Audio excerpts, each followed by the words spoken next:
Welcome to the 9642 podcast. This is your host, Mr. NumberNIne. And this is The Fool. This is where me and the Fool give our Unqualified and unrequested ramblings on the various issues in the world of sport. or something like that.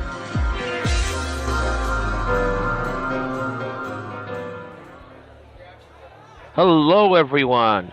We are about 20 days away from a World Cup. Not the one you're thinking about, or the other World Cup you might be thinking about, but the T20 World Cup. And I know what you're all asking. Did we have a World Cup last year? Yes, we did. About a year ago. But that was the 2020 World Cup. Yes, Yeah. That's how it works. So, we have the T20 World Cup in Australia just a year after the tournament in the UAE, which was won by Australia. Yeah. Now we have to see if the Australians can defend their title. So we just have a bit of a review of the tournament. So, what do you think? Are you excited about the tournament? Actually, reasonably so, yes. As it's getting closer, you say it's only 20 days away, so that's been a weird feeling because it was only last year, but last year's one was a bit weird as well, because you knew this one was coming this year. Yeah. It was sort of, hey, 2 World Cups back to back, year on year. But Yeah. And also, excited. back to back, we're getting, like, right after this World Cup ends, we are basically getting the Football World Cup Yeah. starting. Exactly. In fact, I think it's pretty much exact back to back. Like the final, this is the weekend before the Football World Cup Yeah, starts. I believe Yeah. so. Yeah, it's exactly correct. Like, I think the final is 13th November, and Football World Cup starts a few days after that, if Yeah. I'm not wrong. Pretty sure it starts that following weekend, the 20th. So it's gonna be hectic, Yeah. one way or the other. Yeah. But can't complain, getting full value for our Spark Sports annual subscription. Yeah. Sorry, not Spark Sports for me. I have switched Sure. over to the dark side. You have gone I dark side. and got the Sky Sport digital. Now I have unsubscribed from Spark Sports, but I might go back to them because I was only ever with them on a monthly. We'll get all the games, so fingers crossed. We'll see how it performs. I've not been impressed with Sky Sports so far. No. Why I didn't go back to the dark side, even though it had the football and the football. I was like, but you can watch stuff elsewhere. Yeah, I justified it for basically the Football World Cup. Yeah. So once, I might get it for the month, for when that's on.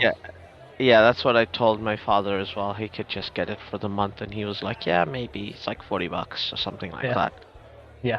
I mean, he's like, maybe I won't get up to watch the games. You and I will probably watch the games, so Some of them, yeah. Sure. potentially worth it for a month. But I don't think, given next year's not a World Cup year, if Sky does not ridiculously improve the quality of product, I don't know where I'm gonna watch Premiership football, but somehow I'm gonna watch Premiership football. It's not gonna be on Sky. Yeah. Let's just leave it at that. Oh, But we are digressing from the cricket now. Mhm. Just like last year, there is a qualifying tournament for teams that are not in the group stage yet. Amongst those teams to qualify, we have Namibia, Scotland, Sri Lanka, Ireland, Netherlands, United Arab Emirates, and Zimbabwe. Ooh. So basically, there has been a seeding. These qualifiers, Namibia are seeded number 1 because they finished 9th in the previous World Cup. Yeah. Scotland seeded 2nd, Sri Lanka 3rd, West Indies 4th. So it's incredible for me to think, like, at one point the West Indies basically showed everybody how to play tournament Yeah. T20 and It win is World crazy, Cups. yeah. But they are very much in a rebuilding phase. This feels Yeah. like a tournament where the West Indies are going to try things.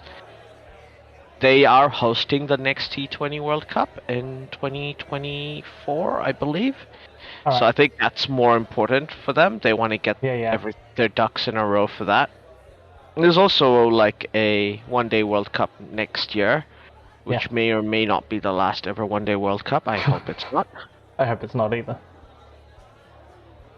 4 other teams have qualified through the global qualifier. So Ireland didn't even qualify for the finish high enough to qualify from the previous World Cup, so they had to go through a qualifying tournament, which they did go through. So did the Netherlands, the United Arab Emirates, and Zimbabwe. Now, there's some strong teams here for the lower things. The Group A is by no means an easy beat group. Like, I think Namibia are going to be a bit... Because Netherlands, I think, were quite unlucky not to qualify. They had a pretty good team, especially for T20s. Yeah. And they haven't played badly in the ODI Super League to qualify. They're not going to qualify for the World Cup next year. Don't get me wrong, but they played well enough. And then it has been said that there will be another World Cup after the next one, and and it's going to be a potentially a 14-team World Cup. Oh, okay. So, and they're going to make the qualifying tournaments more open. So yeah, watch the space, I guess. Yeah. So Namibia, Netherlands, Sri Lanka, United Arab Emirates. That's a very tough group. I think all their games are going to be played in Sardinia Oval in Geelong. Yeah. In my head, I was like, oh, it's good that they're bringing games out to the regions. Geelong's not even a region these days. They're like just inside Melbourne now, aren't they? Pretty much, yeah. Melbourne's so big. I don't know how many people in Geelong are going to care, given they've just won the AFL Grand Finals, so congrats to them. Yeah, congrats to them. But yeah, I look at this group. I think Sri Lanka are a team that's trending upwards. They're performing pretty well. I believe Sri Lanka will top this group. But I think Namibia will follow them to the qualifier, to the group stage. Seems likely, I think. At least those two in some order. I think, Netherlands will probably do well, but I think you're right. Sri Lanka should have enough, and Namibia should also do well enough to make their way through. Next group is actually quite competitive. Ireland, Scotland, West Indies, Zimbabwe, 3 test-playing sides. This is one of the other reasons why I think Sri Lanka have a pretty reasonably easy, other than Namibia, who I think rate as a team. And sure, Netherlands are reasonably good as well, but I don't think the UAE is going to be that competitive. This is basically their World Cup, managing to qualify, get to this stage. Yeah, exactly. Like, I think the Netherlands team, they're close. This golden generation of the Netherlands, they're just about peaking, so it's between the two, but I still think Namibia's going to get ahead of them. Yeah. Just because they have the wrist spin and the left arm bowlers. Yeah. Which is like, the cheat code of T20. Yeah, exactly. And in the other group, I think Ireland and T20 are rather poor. They have been focusing on red ball cricket, trying to get more test matches and play more first-class games. Yeah. I think Scotland are focused on white ball cricket. They kind of see it as a way to get funding into the team. I'm going to make my bold announcement. I think West Indies is going to win this group. Surprise, surprise. Surprise, surprise. Still a good team, still lots of good players. Sunil Narine has said he may not play, but Kieran Pollard might be available, and Andre Russell will probably be available. So that's a pretty good team. Yeah. And then we've got Zimbabwe, who also have a pretty good team. Hassan Raza, very good players. And that team, I think Scotland's gonna beat all the other test sides other than the West Indies and come second. So West Indies first, Scotland second for me. Yeah, that's a good thing. I think it's going to come down between Ireland and Scotland. It's going to be interesting, as you say. Scotland have focused for the second one. West Indies first, and then I think it might be Zimbabwe, Scotland. That's going to be the game. I just feel like sorry, not West Indies. Beg your pardon. I think Zimbabwe, Scotland will fight over second. Yeah. Not Ireland. I think Ireland's going to easily finish bottom of this qualifier. Think? Yes. I just feel that Irish cricket's in a bit of a... I know they're focused on red ball more, but it is, in its zenith, it's in quite a strong place right now. So that's why I'm just thinking that they're on a high. Sure, it's white ball and it's T20, and that's sort of it's very much the opposite of what they've been focusing on. But good cricket is good cricket. That they have been playing well, so that's why I think that they might push through there and get second. But I think you're right that it's going to be a really close pool. I think it's West Indies first, probably easily. Though West Indies does sometimes manage to trip up here and there. Second is going to be hard to pick either way, but I just feel like Ireland is saying they're playing good cricket at the moment. Sure, across all formats, but I think that's just going to pull them through. Looking on from that, I think the groups are quite tough for New Zealand. Like, arguably they are in the group of death. I think top 2 teams go out. Like, it's a semi-finals and then finals, so it's only the top 2 teams per group. Yeah, it's just semi-finals, final. Very tough. So Afghanistan, Australia, England, New Zealand. I think when it comes to T20s, all of those 3 teams on paper are better than New Zealand, because they all have good wrist spinners. They have both the pace bowlers. Like, New Zealand has pace bowlers to make up for it, and a left arm pace bowler in Trent Boult, but we don't have a wrist. We have Ish Sodhi, I guess. Yeah. But like, the hitting power is where the other part comes, right? Like, Australia have that long batting lineup with Matthew Wade coming in at 7, and David Warner's found a return to form. And England are England. Like, England are just really, really good. Super unlucky to lose to us just because they lost the toss probably in the last World Cup. But the toss isn't going to be as important in Australian conditions. And Afghanistan are going to be tough for New Zealand to beat, just because Rashid Khan, Mujib. I'm just saying, we did deal with Afghanistan reasonably easily last year in the UAE at that World Cup. The UAE. We did think going into that, this is going to be a real challenge for New Zealand. Afghanistan's going to think, and the batters just didn't really live up for it. Afghanistan's batters unfortunately let them down in that game. It is going to be easier to bat in Australia. Yeah. But I think New Zealand can beat Afghanistan. Just on paper, I think Afghanistan have a stronger bowling lineup, and arguably for T20 have more hitting power than New Zealand do. Like, New Zealand are going to be heavily reliant on Jimmy Neesham to close out innings. Yeah. New Zealand need an anchor, and then it's basically a question of whether people like Finn Allen, Glenn Phillips can come on. Yeah. And which version of Martin Guptill are we going to get? Like, Martin Guptill has arguably lost 2 white ball finals for New Zealand through, like, bad plays. And I hate to say that because he's one of my favorite players, and it doesn't take away from a really great white ball career for New Zealand, like what he's done throughout his career. But he couldn't get the runs in the Super Over in 2019. I don't blame him for 2015. Like, that was just the whole team played badly. And like, obviously the T20 final, you can almost pretty much put it down to him. Like, he lost that game for New Zealand. Yeah. Like, that was a super match losing knock. The fact that Kane Williamson managed to get it to a reasonable total showed that it was one of the best knocks anyone's ever played in a World Cup final. But losing captain's knock. But if Kane has an innings like that in him, definitely doable. I just wonder whether Guppy has in Australia, he might do better. Like, if there's not going to be as much spin. If Devon Conway opens with Martin Guptill, I think that changes the complexion of the team. Conway, Guptill, followed by Williamson. That's a decent top 3. Yeah, that's pretty good.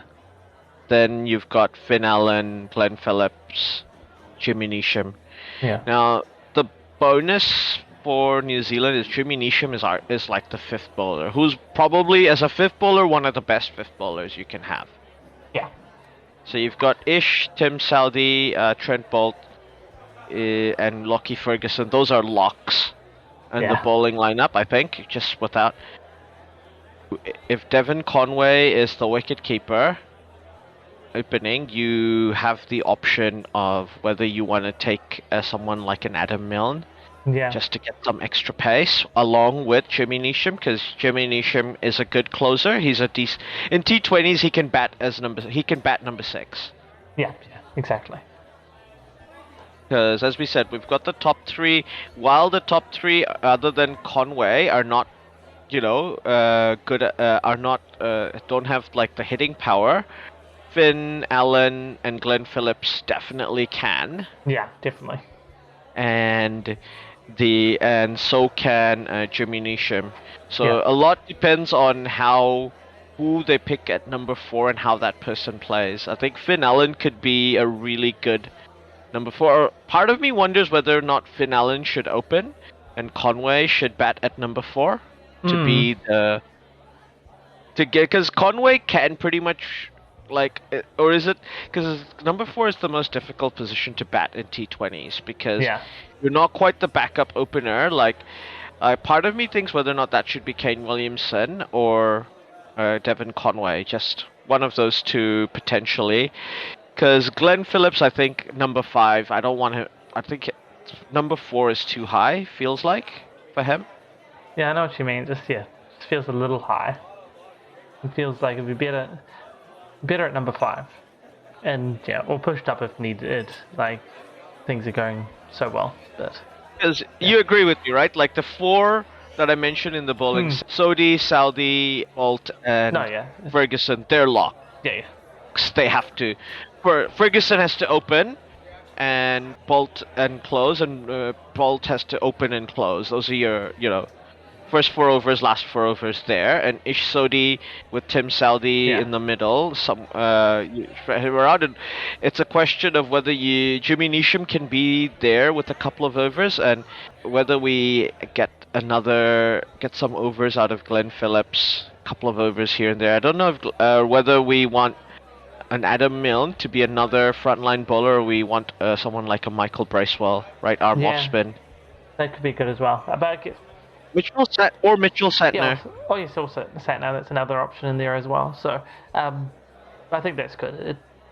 I think you're right. You got your lock for 4 bowlers. You got most of your batting lineup. So you've got a few spots, 1 or 2 spots that you can flex around, which means that you can adapt for the opposition, for the pitch and everything. So, and what you're trying to get out of it. So, but I think you're right that there's a few there that can fit in depending, say, you want another strike bowler in Milne, or if you're looking at something, one of the spinners, say, Bracewell, Santner.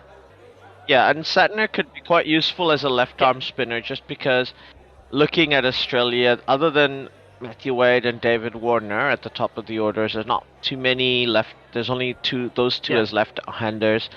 For England, there's potentially Moeen Ali, Sam Curran, and because Josh Butler is injured for the rest of the year, unfortunately. Sorry, not Josh Butler. Johnny Bairstow is injured for the rest of the year, unfortunately. But Josh Butler, everyone else, most of their quote-unquote gun attacking players are right-handed, so left arm spinner is not a bad option, especially in Australia. New Zealand, I like the team, but then again, like I said, it's very difficult for me to back New Zealand. Like, they don't have a player like like I said, Josh Butler, and Alex Hales, who just comes out and like absolutely destroys teams. Liam Livingston, like they're regular IPL players who just that's been.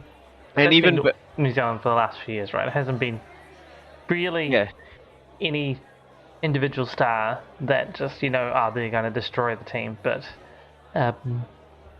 collectively they've put that work into collectively, right, and done it together.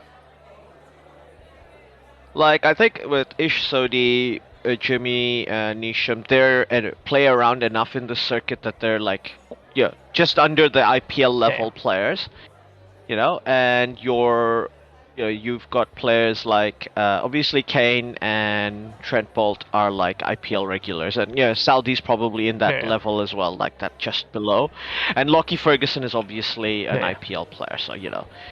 So, like, New Zealand, like, what they lack in the batting, they make up for in the bowling. The bowling, you know, you've got 2 IPL level bowlers, and you've got a very good supporting cast. And it's just like, you can just put 5 to 6 bowlers, and that's a lot of options. Exactly.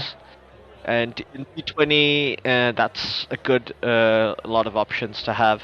You know, that's what they'll have to do to win games, basically. That's been the New Zealand game plan for a while, so yeah. Basically 160, 170, and like hope if they bat first and the bowling lineup keeps the defensive total, or the bowling lineup keeps it manages to get the the opposition out. It manages to limit the scoring to under 180 and hope the batters can chase that down. We'll see how effective that is come the tournament. But you know, it's fair. I know I should back New Zealand, but I think England definitely, and I think at home Australia surely are number 2 here. I mean, Johnny Bairstow is a huge loss, maybe the best white ball player in the world at the moment, almost without a doubt, right? Like, it's just easily the best, maybe even the best cricketer this year.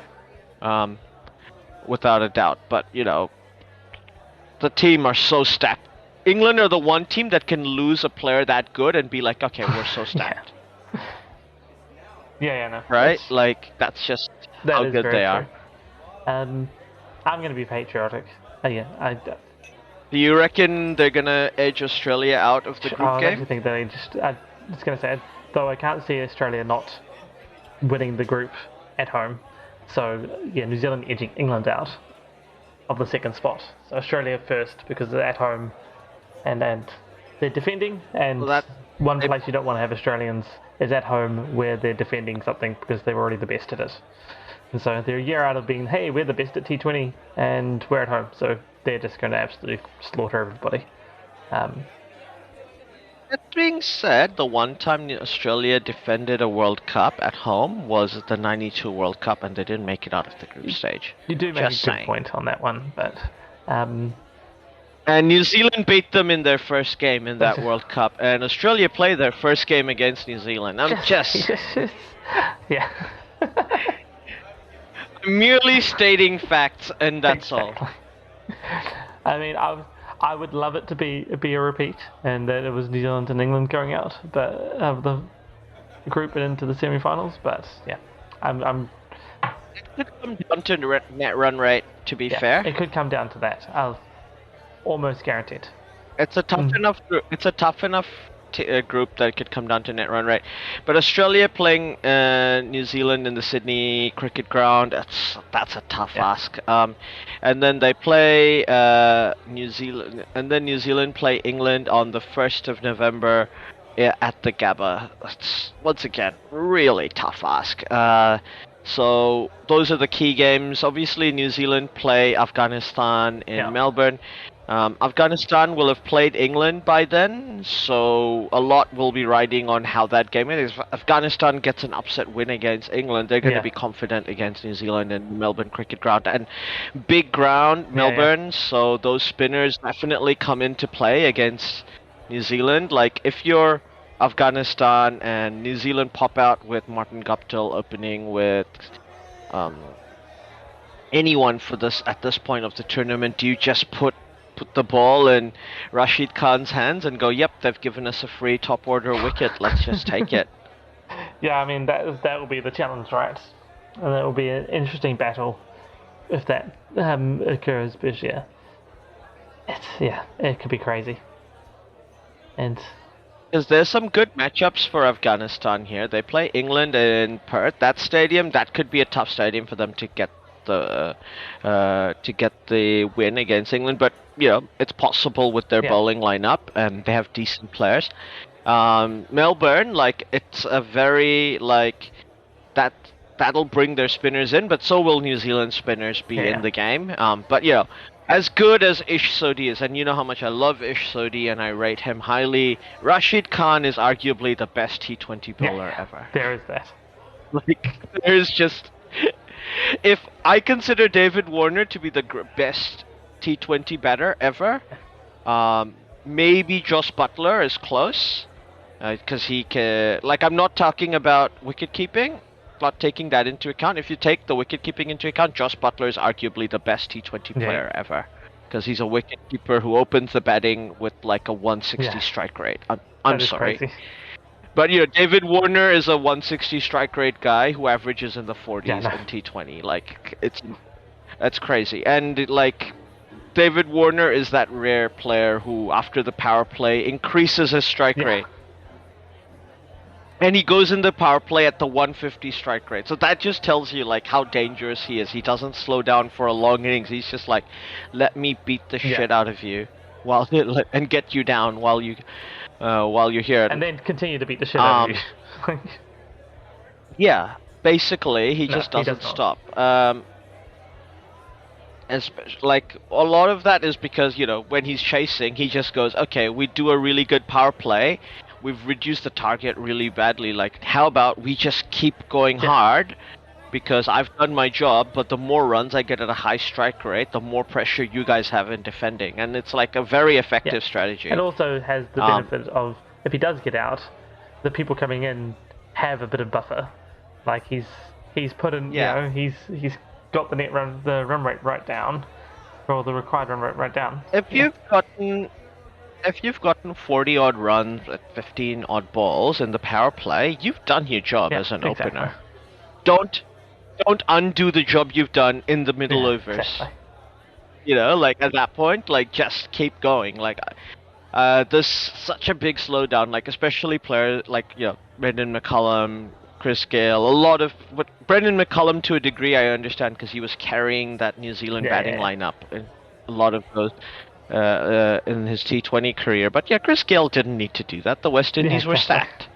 They could have just kept going. But this England, it's a tough group for New Zealand. It is tough. But I think if they did finish third, they would be quite credible. And like, arguably, they're probably facing Sri Lanka, who is not going to be easy for them either, and probably Scotland or Zimbabwe. Or Ireland. So maybe even the West Indies, if the West Indies do badly in that qualifying tournament. Now, the Group 2 is the group of all the teams on the subcontinent and South Africa. South Africa not doing too well in T20s at the moment. I don't expect them to continue doing well. Does this group also just require Sri Lanka to come second in their group, just to make it like all the subcontinent? Afghanistan are not in here. They're disappointed then. Swap South Africa and Afghanistan. Yeah. So Bangladesh, India, Pakistan, South Africa. Now, Pakistan are basically the Asian version of New Zealand with, basically the batting lineup, bat slow, give you the guaranteed total rather than go aggressive to try and get a big total. And they go and their bowlers defend it. Downside for them, they have a few injuries in that bowling lineup. But as long as Shan Masood is playing and Haris Rauf, they're gonna be in with a chance. And Shaheen Afridi, of course, really good, really good fast bowling lineup.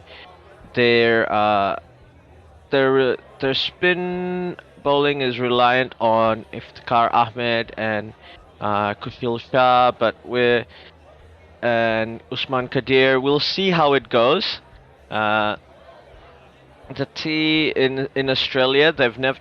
A lot of the tactics that they've used, the batters especially, to help their bowlers out, has been in Asia. There's been some questions from Pakistan fans about whether it will work in Australia, whether you just need to be aggressive, just because the batting, the wickets are so good for batting. But that being said, they do have Babar Azam in the team, so surely he can pile on some runs when needed.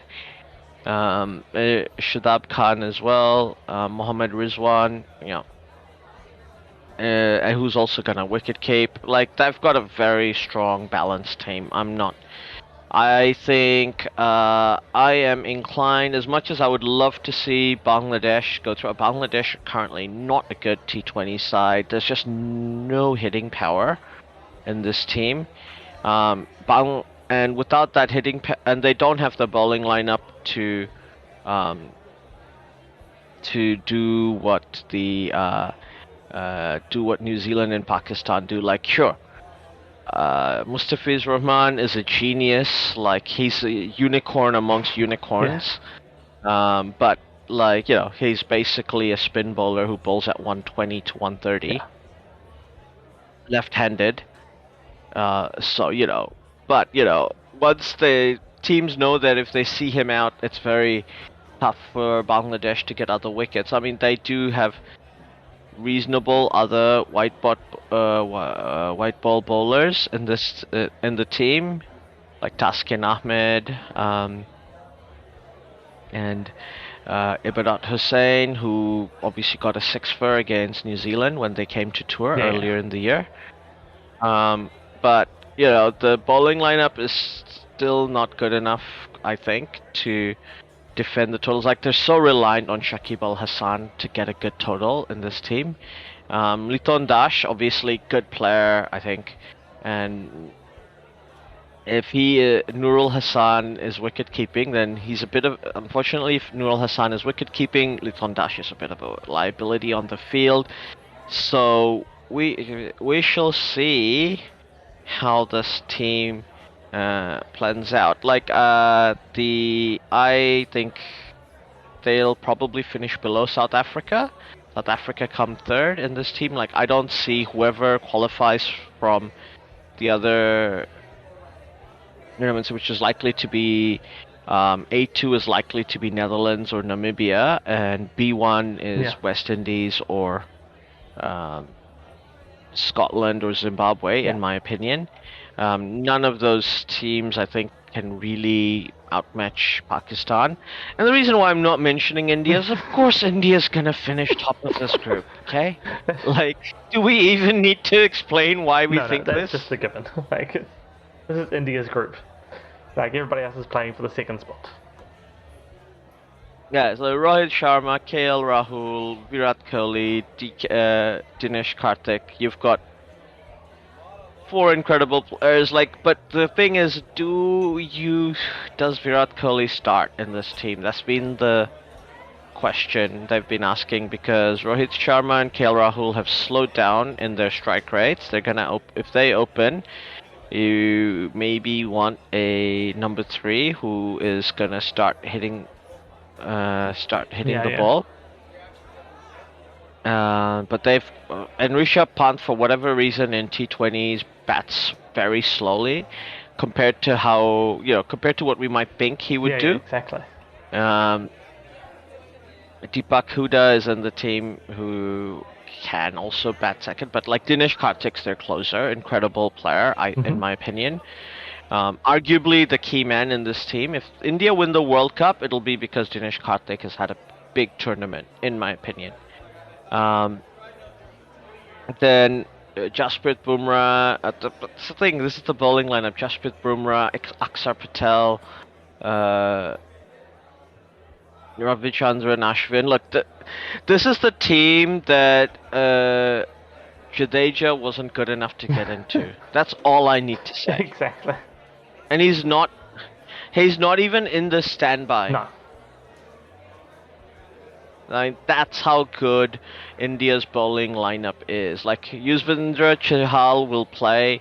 as he's the leg spinner. Obviously, Ravichandran Ashwin is the lefty killer of all lefty killers. Exactly. You just don't put a left-handed batsman in the lineup if he's there. Then you've got Jasprit Bumrah, Bhuveshwar Kumar is back in form. Like, there's just so many good things about this team. Hardik Pandya, who can close the games as well. Deepak Huda can bowl some off spin and close games. Like, other than maybe a bit of hitting power issues, but the thing is, you can expect Rohit Sharma to come out of nowhere and start hitting the ball. And same with Virat Kohli, right? Like, they're not. Virat Kohli at one point looked like the best ever T20 batter. You know, like between the 2014 and the 2018 T20s, like in that period, he looked like one of the best ever white ball batters ever. Maybe until the 2019 World Cup. So that, like, you know, I have no question in my mind that Virat Kohli is capable. It's whether he will do it. But this is potentially a swan song for a lot of these players. Virat Kohli gonna play in the next World Cup, maybe one more. Rohit Sharma's gonna be 37, Ashwin 38. I mean, sure, it's only 4.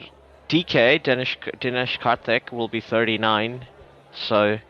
Yeah, that is getting on for all of them, really. Yeah. So it's a quote-unquote aging group. There's no player under 25. Rishabh Pant is the youngest player in the team. I mean, sure, he's a gun. Ashdeep Singh, 23. But still not lots. I mean, Ashdeep still. I mean, he's the left-arm fast guy. If you want to bring a left-arm fast guy. Like, India doesn't need to consider bringing a left-arm fast guy. That says a lot as well. Akshar Patel is basically a left-arm medium pacer who's just throws darts from a high angle. That's like impossible to play. And he's left-handed. Yeah. Like, the reason why he can also get away with the kind of action he has, he can actually get the ball to go both ways. So even left-hand armors, he can take out. So, and there's very few weaknesses in this side. I can't. No. I mean, I would be picking. The only thing is that they are a long way off from. They haven't won a tournament since the 2011 ICC ODI World Cup. But yeah, I don't know. I think they're gonna finish. It's gonna be interesting basically whoever wins between India and Pakistan in that game on the 23rd of October at the Melbourne Cricket Ground will win this group. Yeah. I think that's a fair statement. I think that's a fair statement as well. But I think that's very hard for me to. I think this group, once you're in the knockouts, it's so dependent on the toss and the conditions on the day. Like T20 or cricket is so difficult to predict. If it was all going on form, India-England World Cup final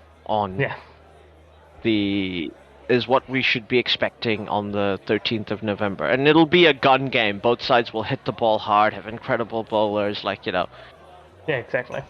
Absolutely incredible. But we don't, who knows what can happen in that time. Exactly. Like, I think after reviewing the groups, the only team that can upset that semi-final, like the way it looks, is New Zealand somehow managing to edge out a win against Australia in that first game in the Sydney Cricket Ground. If they can do that, then that group is open.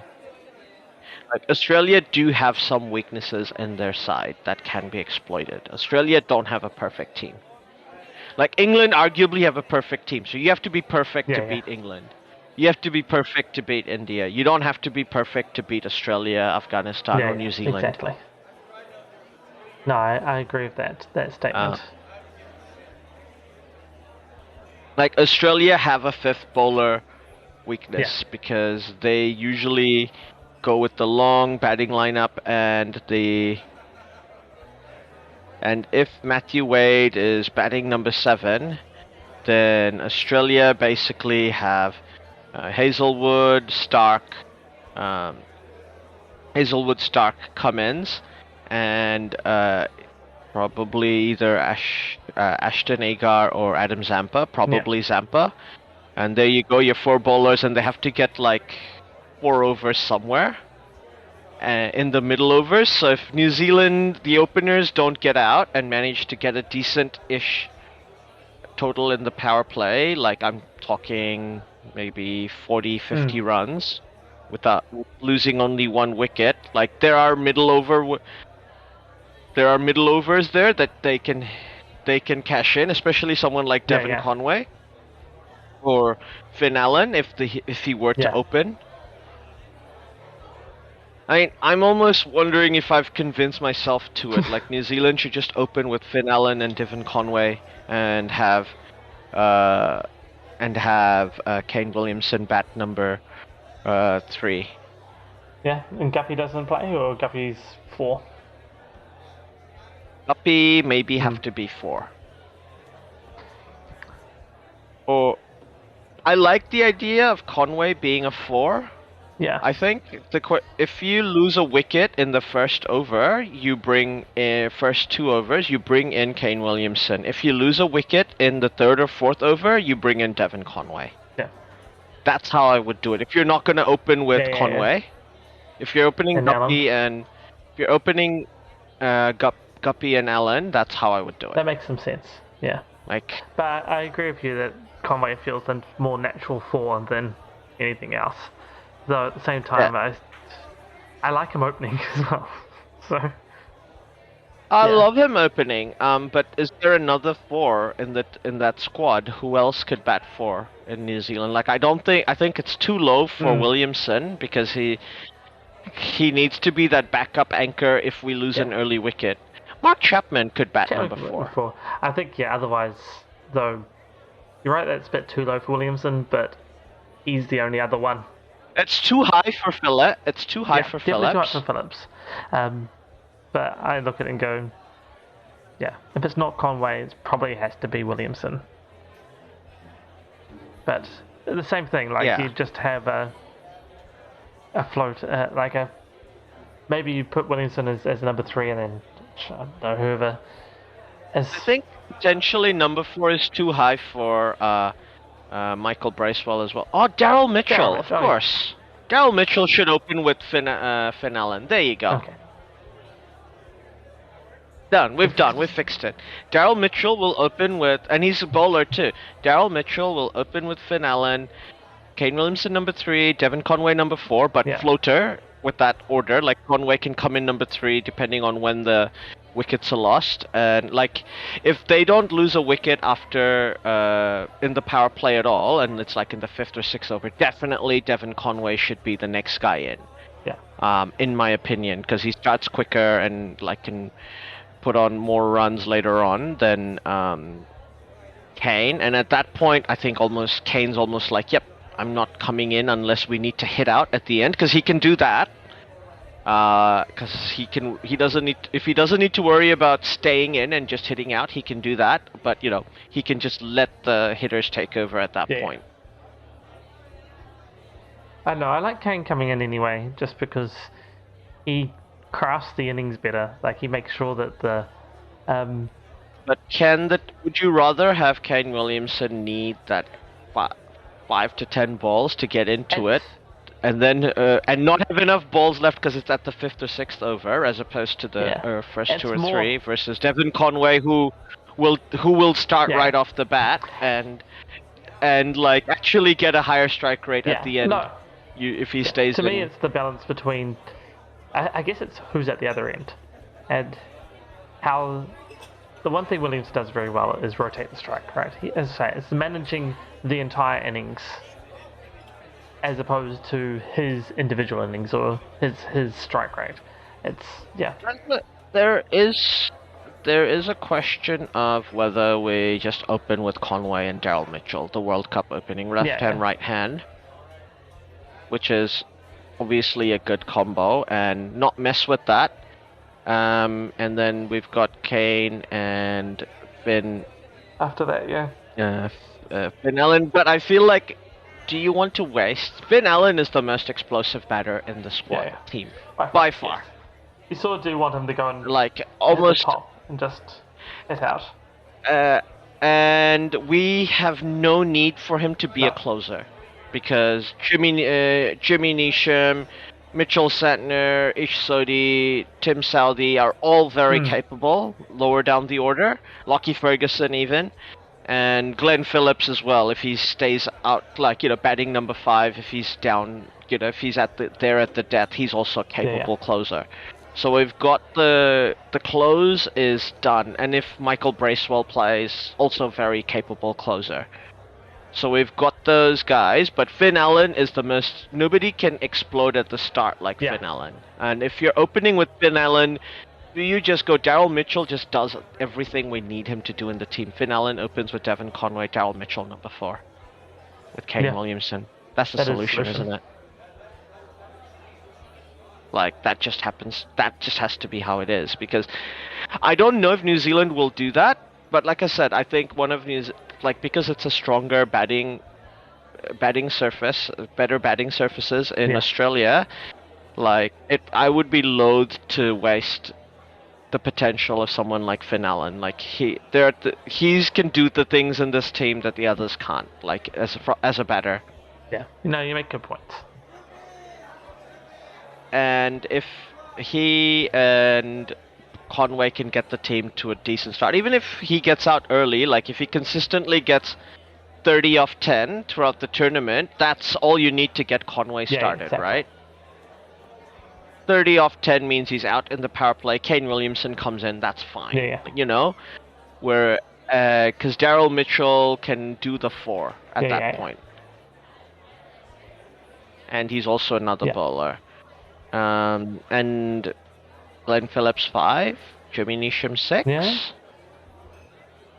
You've got the four other bowlers, so you've got another slot in there. So you can put in Michael Bracewell to strengthen that batting lineup. You can put Jimmy Neesham as low as number 7. So you can have Mitch Santner in there if you want. Mitch Santner if you want another bowling option, Michael Bracewell if you want another batting option. To be fair to Michael Bracewell, I think Mitch Santner is a much better bowler than him in T20. And Mitch Santner is a decent enough hitter in T20 as well. Like, not like we're losing too much batting power there. Yeah. Absolutely. If you wanted to go all in on the bowling, then, Adam Mill. Yeah, pretty much. I mean, this is the thing, right? Because Finn Allen is, in T20I, strikes at 169, and in domestic T20s and New Zealand strikes at 170. Yeah. Like, he's by far, the most impactful batter in the Super Smash. And there's nobody else coming down the pipeline. We know everybody else is a known quality, and there's nobody else coming down the pipeline who could potentially do. And second is Glenn Phillips, but Glenn Phillips is more of a closer type. Yeah. So, I think I'd be happy with that. Like, if Glenn Phillips can do the number 5 the way we think he can do it, then I think the team's not bad. Like, it's a team that can beat Australia. Whether they will beat Australia, it's also a team that can beat England. If the right circumstances, win the toss, bat second, then definitely the toss is going to be super important. If New Zealand can win the toss against both England and Australia, they're in with a shot, I think. Because I think they can defend a total against Afghanistan, and they could probably defend a total against Sri Lanka if needed. or the West Indies if needed at this point. I think so. And like I said, I think New Zealand can't afford to not have two good spinners. Like just looking at the game, Sydney Cricket Ground's a big ground. They play Afghanistan in Melbourne. That's a big ground, and they play New Zealand and England in the Gabba. Sure, still big enough. Yeah.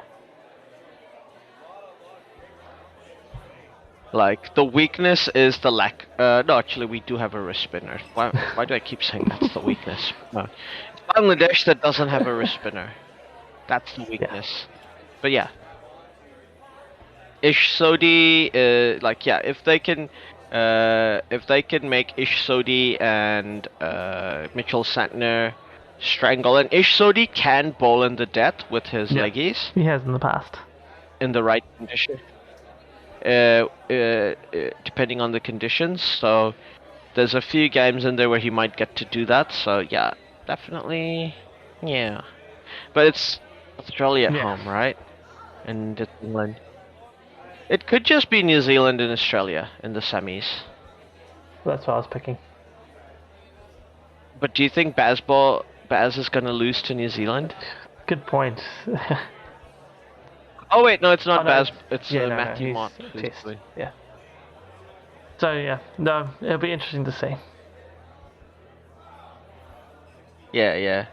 I mean, it does. They do have to face Ben Stokes, the revenge game. The revenge for the revenge. Yeah. But yeah, I think that's all we have time for. But yeah, look forward to this tournament. I'm getting really excited about it. Even though I don't think either of my teams will make it to the semis. Still exciting. I'd still be happy to watch good players play. So yeah. No matter what, it's going to be good cricket, I think. Absolutely. But yeah, hopefully we'll look forward to hearing from you all next time. Catch you next time.